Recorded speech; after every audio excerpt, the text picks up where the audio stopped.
નમસ્કાર.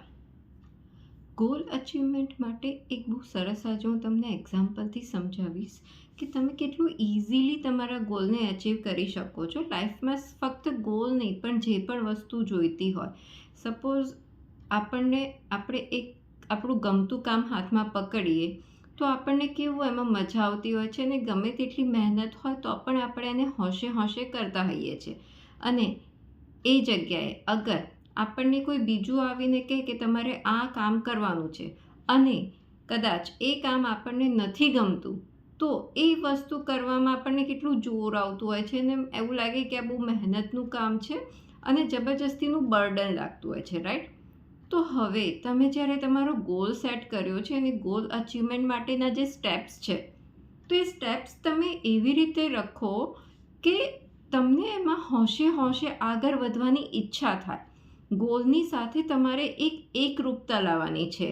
એકરૂપતા in the sense કે ગોલ અચીવમેન્ટ થયા પછીની જે ખુશી છે, જે હર્ષોલ્લાસ છે, એ વસ્તુ તમારે અત્યારથી તમારા મનમાં લાવવાનું છે. તો તમને એ ગોલ અચીવમેન્ટ માટેના જે સ્ટેપ્સ છે એ બહુ સારા અને સરળ થઈ જશે. ગોલ અચીવમેન્ટ માટેની એ એકરૂપતા બહુ જરૂરી છે. અને ગોલ અચીવમેન્ટ માટે લો ઓફ એટ્રેક્શન હંમેશ કામ કરતો હોય છે. ખાલી ગોલ અચીવમેન્ટ માટે નહીં, ગોલ રાખ્યા વગર બી કામ કરતો હોય છે. અને હું તમને એક એક્ઝામ્પલથી સમજાવું. સપોઝ વરસાદ પડ્યો અને ખાલી જમીન છે, તો એમાં શું ઉગશે? ઘાસપૂસ, રાઈટ? એ એક નેચરલ પ્રક્રિયા છે કે તમે અગર ત્યાં તમારું મનગમતો છોડ નથી વાવ્યો તો ત્યાં ઘાસપૂસ ઉગી જવાનું છે. તો હવે તમારા પર છે કે તમારે ઘાસપૂસ જોઈને ખુશ થવું છે કે તમારે તમારા મનપસંદના છોડ ઉગાડવા છે. તો આપણા માઇન્ડમાં સારા સારા ગોલ સેટ કરો, સારું અચીવમેન્ટ્સ ફીલ કરો.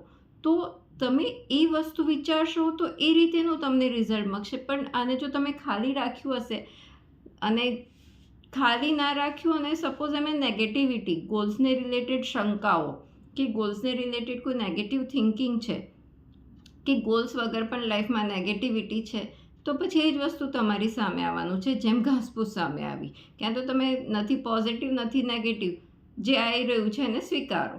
તો હવે પૂરેપૂરું તમારા હાથમાં છે કે તમારે તમારી લાઈફને એક લેવલ પર લઈ જઈ અને એ રીતે એન્જોય કરવી છે કે જ્યાં જે રીતે જે આવ્યું એને એ રીતે એક્સેપ્ટ કરવું છે. લો સિમ્પલ છે, વસ્તુ તો મળવાની છે. તો હવે મનગમતી વસ્તુ લઈને એન્જોય કરવી છે લાઈફ, કે જે આવ્યું એનાથી સંતોષ માની. નો ડાઉટ સંતોષભરી લાઈફ તો આપણે બધાએ જીવવાની હોય. પણ જો અગર આમાં તમે જબરજસ્તીનું કંઈ ભરી રાખ્યું છે તમારા માઇન્ડમાં, તો ત્યાં કાંટાવાળું પણ ઉગી શકે છે. ઘાસપૂસ અને કાંટા જે તમને કોઈ લાઈફમાં કામ નહીં આવે. અને એ સિવાય અગર તમે કોઈ સારા વેજીટેબલ્સ વાવ્યા છે કે કોઈ સારા છોડ વાવ્યા છે કે ફ્લાવર્સ ઉગાડ્યા છે, તે વસ્તુ તમને જોવામાં કામ આવશે, ખાવામાં કામ આવશે, ઓક્સિજન આપશે. મતલબ બધી રીતે તમારી વિન વિન સિચ્યુએશન છે. તો તમે તમારી વિન વિન સિચ્યુએશન કેવી રીતે કરો છો એ પૂરેપૂરું તમારા પર નિર્ભર છે કે તમે તમારા એક ગોલ સેટ કરો, એક પેપર પેન લો, લખો લાઈફમાંથી તમને શું જોઈએ છે, એની જોડે એક એકરૂપતા મેળવો અને એના પર કામ કરવાનું શરૂ કરો. અને એ વસ્તુને એન્જોયમેન્ટ કરો કે હા, આ વસ્તુ મળવાથી મને જે ખુશી મળવાની છે એ વસ્તુ મને અત્યારે જ એટલી બધી ખુશી મળી રહી છે કે એના માટે મેળવવાના જે સ્ટેપ્સ છે એમાં મને કોઈ થાક નથી કે કોઈ ડાઉટ નથી. અગર આ વસ્તુ તમારા માઇન્ડમાં આવી તો તમારી લાઈફ બહુ ઇઝી થઈ જશે અને તમારા માટે સક્સેસ મેળવવી બી બહુ ઇઝી થઈ જશે. તો આ વસ્તુ કરીને જુઓ અને આપના અનુભવો મારી જોડે શેર કરો. આશા રાખું છું આ વિડીયોથી આપને પ્રેરણા મળી હશે. વિડીયો પસંદ આવ્યો હોય તો વિડીયોને લાઈક કરજો અને ચેનલને સબસ્ક્રાઈબ કરજો. આપનો કિંમતી સમય આપવા બદલ અને મને સાંભળવા બદલ આપનો ખૂબ ખૂબ આભાર. ફરી મળીશું નેક્સ્ટ વિડીયોમાં.